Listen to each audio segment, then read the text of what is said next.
First is for journalists, it is the new AP Wire. Stuff breaks on Twitter before I get it through any other source. So it used to be you waited for the AP to announce something. Now you see it on Twitter, and then within 5 seconds, it is now taking over, and you can instantly find out what's happening. For example, I guess this was last week, I saw something on Twitter about Ann Romney's plane making an emergency landing in Colorado. This is at 5 p.m., right? Our evening broadcast comes on at 6:30. So instantly I send a note to the person who covers Romney, who's with Romney, not Ann Romney, but with Mitt Romney. Did you hear about this? No, I haven't. Let me check on it. Sure enough, we were able to then, in 5 minutes, confirm it, and then be able to have something for the 6:30 broadcast. So that would never happen pre-Twitter. The second thing is, look, I cover politics. I'm not covering, I'm not an astrophysicist. I'm not doing anything that is all that complicated, okay? So if I can't take my thoughts about politics and put them into 140 characters, that's a problem, right? This is being able to succinctly say whatever it is that you're talking about or writing about. You should be able to take, whether it's a 5,000 word story or a 300 word story, you should be able to put it into 140 characters. And that's what you should be striving for. And when you, to segue then to what it means about what's newsworthy, I think that's what's changing in many ways too, is we lament, the soundbite and these shorter stories and the shorter attention span. But again, you're asking people that you're going to be broadcasting to, whether it's their television, with their newspaper, or if an internet site, you're asking them to pay attention to something that you are putting forward. And you're competing with now thousands and thousands and thousands of other sites that they can go to get their information. You have to be able to not just sell it in the dramatic way with a banner headline or something that is salacious, but to be able to succinctly get your point across in a way that's going to make people interested in reading what you have to say. And so I think it's a very good exercise for everybody to be on Twitter, because it forces you to cut through all the clutter and get right to the nut, as they would say, like the nut graph, right? What's the story here? What's the lead here? What's the most important thing you want people to leave your story knowing? Look, I think it has changed a great deal in terms of what's newsworthy, in that, there was a time, I think, when we would not cover every incident that happened on the campaign trail, in terms of somebody made a gaffe, somebody introduced somebody incorrectly, somebody put a video out and it went viral. Those are all sorts of things. Those are brand new, and they get coverage because they draw people in. There's something about it that's new, that's video friendly. And even when 60 Minutes came on, there was all this criticism that they were dumbing down the news, that they were only telling news that the general public would find interesting, and it was too poppy. It wasn't serious enough. So I think we're always going to be fighting that in some way.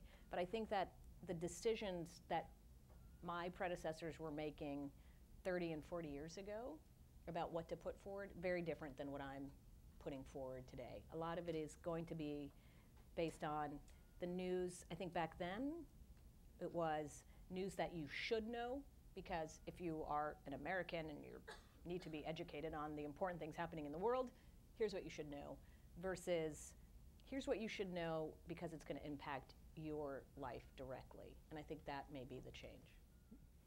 I'd have to say that I think our approach to it is very much the same.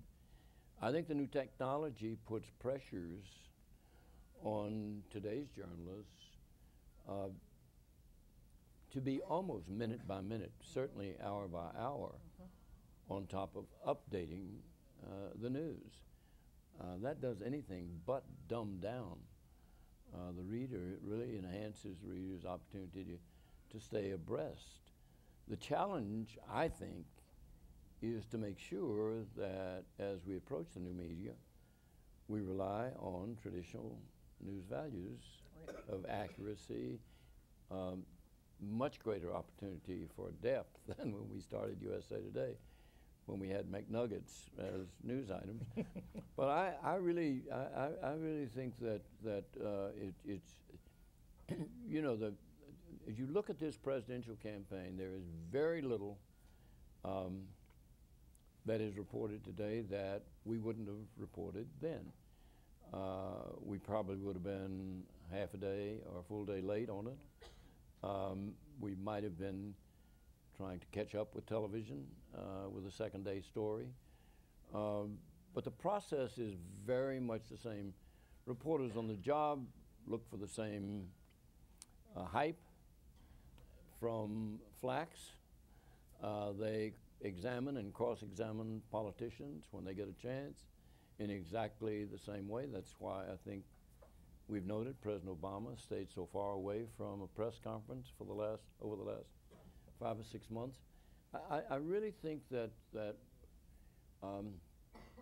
the sense of what we do remains the same.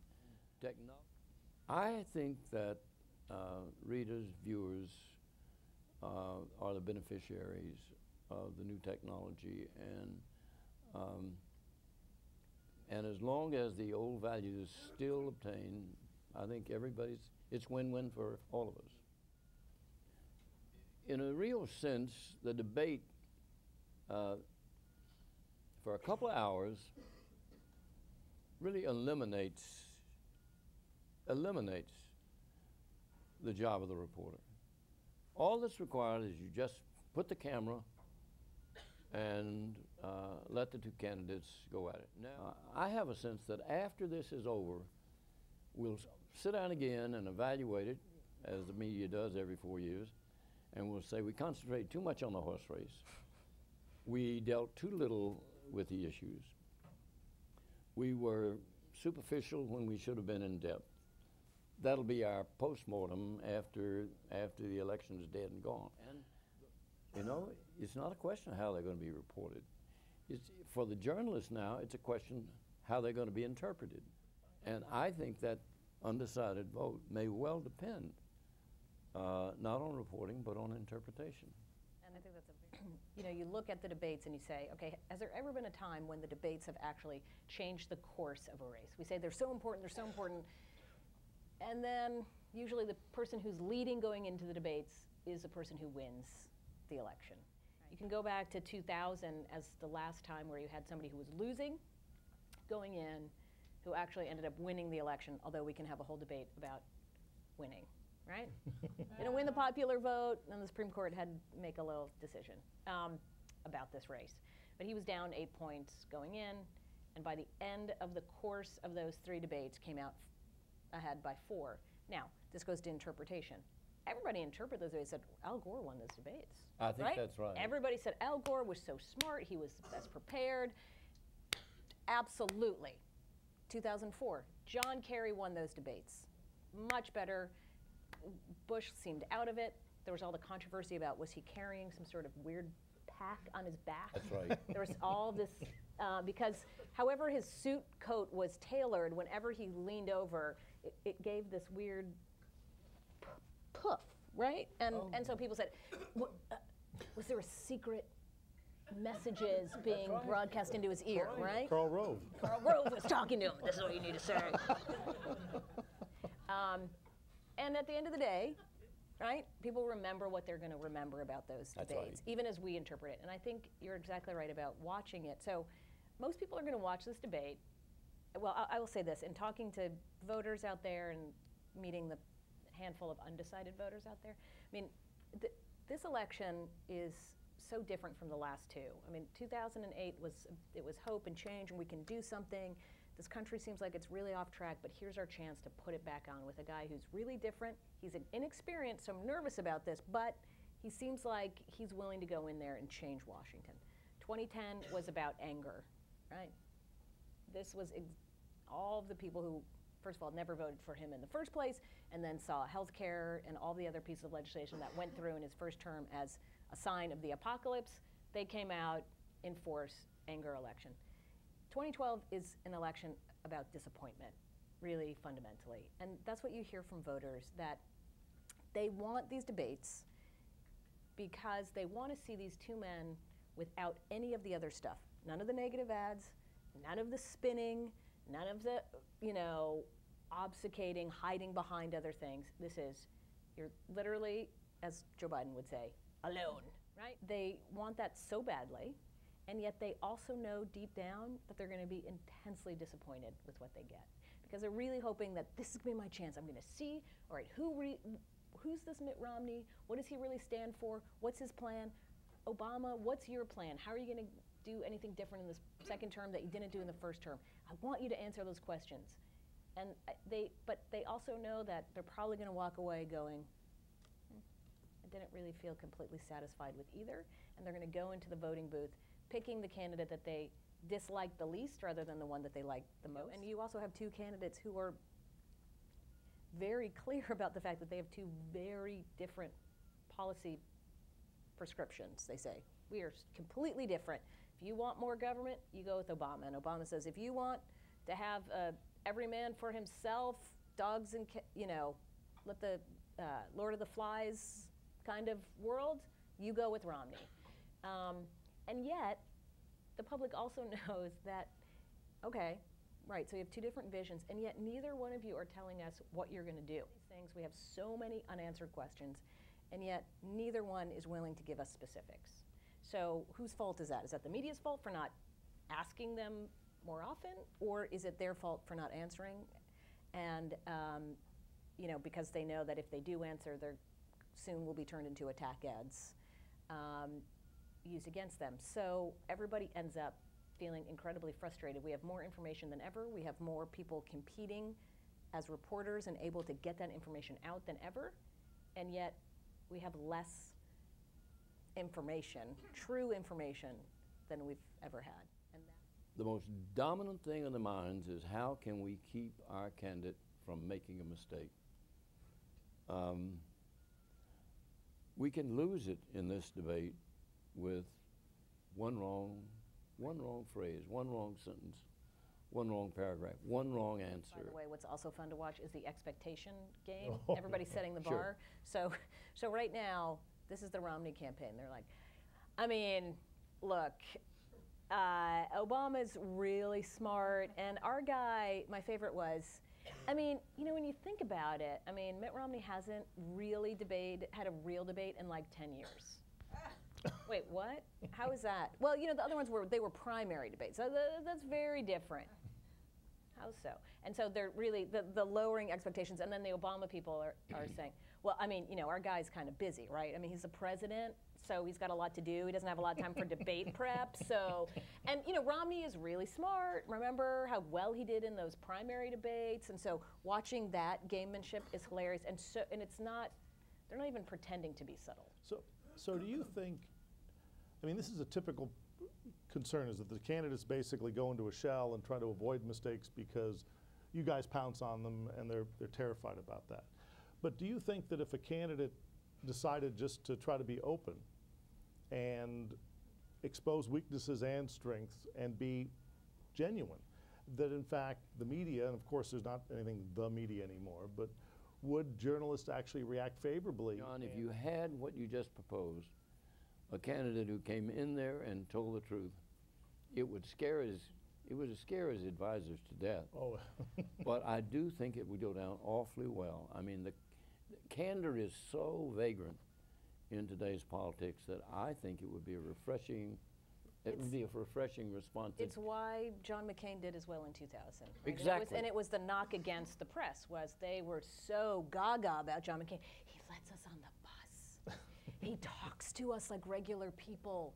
He's funny and he's self-deprecating, and I got on the bus with John McCain, right? It was this whole and he tells stories and he swears and he does all this stuff, right? He's just John McCain. He has nothing to lose, right? So I don't that this is what a successful candidate could do, especially one who's an incumbent or somebody who's been in politics for a long time. Was this acknowledgement I know what you guys are saying about us, right? I'm not stupid. I'm not going to try to pretend that this was. I'm going to level with you because we all get the joke. And same with politics, right? Listen, I'm a member of Congress. Our approval rating is somewhere between serial killers and journalists, right? Like that's right where we are. So you don't trust me, you don't think I'm going to do right by you, and you know what? You're probably right, because we haven't given you any reason to believe in us. But let me tell you a little bit about who I am and why I think you can believe in me. And his campaign was completely organic, because the messenger and the message were the same thing. And so you can't get off message if you are your message. The reality is, politics, like everything, is about timing. And there are times to be those candidates. So Hillary Clinton was a great 2004 candidate. She had the perfect resume for a time when people were really concerned about experience and they were worried about the war and all those things. In 2008, they wanted somebody who was the change candidate. All of the work she did to be that experienced candidate didn't matter, because that's not what they were trying to be. So she tried to push herself into being something that wasn't working. Look, I think what people are the most disappointed in the question he really hasn't answered, more than the unemployment thing, is, you said you were going to Washington to change things, and it's worse than it's ever been. Why is it going to be different next year? And he doesn't have an answer to that. I mean, his answer is, well, there'll be a mandate. No, there won't. We're going to have an equally polarized Congress. We're going to have an equally polarized electorate. And so he has to be able to answer that question. And so that's really the answer that people want. Like, what happened? Where was the guy who was going to bring us all together? What happened to that? And that's why I think you still have these people sitting out there who are saying that they're undecided. And this is where Romney has missed that opportunity, right? To say, I'm going to do what he didn't do. You know, all those things he said he was going to do, bringing people together, solving tough problems, that's what I can do. Now, he says it sometimes. He says, well, you know, I was in Massachusetts and we had all Democratic legislature. I was a Republican. I had to work across party lines. And that's right. But then he doesn't want to talk about his signature issue, which is the health care bill, right? Like, I passed a really substantial piece of legislation in a Democratic state. Do you think that it's impossible to deny the liberal bias in the media when you look at the Media Research Council's most recent report that the 47% video of Romney received almost 100 minutes of media coverage from ABC, NBC, and CBS, and the video of Obama saying that he supports the redistribution of wealth received barely 6 minutes of coverage? Yes, I'm so happy to take that. So I'm so happy for you too. I'm only saying this not as a attack at all, but I will say this. So for those of you who don't know, I'm sure most of you have seen that 47% video, right? Which was taken when? This year. In May. Yeah, this year. Then there was a video that came out from 1998 of President Obama in a conference talking about redistribution. Now, the entire quote, you have to get the whole context of it. It looks like he's saying redistributing wealth. He says, I'm talking about redistribution in terms of the way that we're organizing government. And I've not seen the whole video. I've seen the whole quote about redistribution, so it does look like he's talking about government public-private partnership and all of this. But the most important thing is we are the new news. So something that somebody said in 1998, I mean, I could also go back and say, well, let's run every video that Mitt Romney said in 1998. Okay. He also liked mandates in 1998. But, you know, for me, again, this one was a much easier call because it was something that a candidate for president of the United States this year said versus something that a guy who was a state senator how many years ago was that? 14 years ago said. Two totally different things. If Barack Obama were captured on videotape at a fundraiser saying things, you don't think that would be running 100 minutes or 1,000 minutes or 2,000 minutes and be in every Republican ad? It absolutely would be. So I think in this case, it's sort of taken on a life of its own, in part because the 47% now becomes it's such an easy catchphrase. And also the fact that it came out 7 weeks before the election. Think about a candidate who walks into a room and there is nothing but smiling faces there. Mm-hmm. And there are nothing there, there is nothing there, nobody in that room wants to be anything but helpful to them. Many of them have cashed out big bucks, and most of them feel exactly the same way about big government, little government, regulation, non-regulation, and you're in there and you're having a little glass of wine for an hour before you get up to thank all these people for coming and giving you dough, and you've heard what they all think, and it's very human to respond to them by telling them what they want to hear. Right. Now, you don't know that somebody's got his telephone or her telephone out, and you know, you're going to have to look at it on national television 3 weeks, 6 weeks from now, and then it's going to become part of a negative campaign ad that you're going to be clubbed with. But you know, my guess is we'll have some more of that before this campaign's over. I'm sort of surprised we haven't had more. If it happened to him, and it's now happened around, there are going to be thousands of these. But and if you the go fact that back there 4 aren't years, is really yeah. And if you go remarkable. back And 4 years, the 47% comes on the heels of Romney trying to say that he's an average person, that he cares, and that it's part of his theme. And so that it, you know, imagine if the videotape had shown Romney not having command of facts, that wouldn't have been news, because no one thinks that Romney isn't capable, isn't smart enough. Now imagine if Sarah Palin had been showing a lack of command of facts and policy, that would be part of her narrative. So that there's a lot of stuff that'll come out, but it has to fit within what the journalistic community thinks is relevant for that particular candidate. Because nobody thinks that Romney isn't capable, isn't smart enough, isn't a policy wonk. And so that, if there was something, people would attribute it as a mistake and not newsworthy, is my estimation. I'm not sure that. Maybe, yeah. And so the 47% is not only bad timing, but comes on the heels of lots of efforts by the Romney campaign to paint a different picture. And so And this is where I think Romney's had some troubles, which is he's just not a naturally agile candidate. And so he gets caught up in many ways because that's just not who he is. Obama can get cornered and find a way to get out of it. Bill Clinton got cornered, he found a way to get out of it by their pure skill. And that is something I think that every campaign tests, and that's part of the job, you know, for good or bad, but also it is good training for being president, which is there's a lot of stuff that's going to be thrown at you and you have no idea what it's going to be. How you react to it is what we're looking for. I think that's what voters, ultimately, to answer the question in much shorter Twitter form, is ultimately what they're looking for is what is your temperament, what is the measure of this person? How are they going to react if the Soviet Union in those days, or if today a terrorist bomb went off in this country, how is this person going to react? How are they going to react to tragedy and triumph? And you see that on the campaign trail, and you see that through those moments of candor. And some you're going to laugh off and think that's just cute and silly and fun, and some are going to be more serious. you know, it's very important for those of us who are going to be watching and making up our minds and looking as carefully as we can to see who is the most candid, the most honest, the most forthright. It's most likely that we're going to come out of this with a sense that the one who is the nearest to hew into the graven line and letting the chips fall, my guess is that's who the next president's going to be.